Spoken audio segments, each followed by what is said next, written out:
عدل، ایمان اور سچی محبت کا معیار۔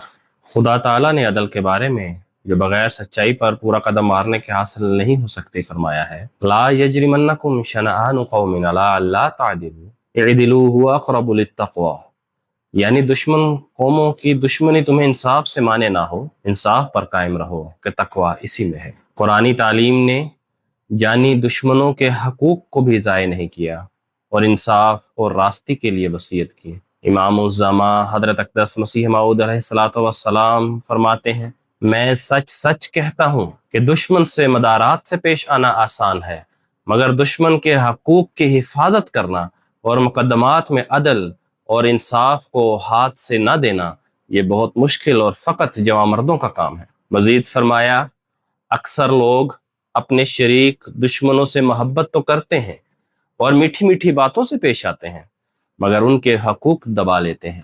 ایک بھائی دوسرے بھائی سے محبت کرتا ہے اور محبت کے پردے میں دھوکہ دے کر اس کے حقوق دبا لیتا ہے۔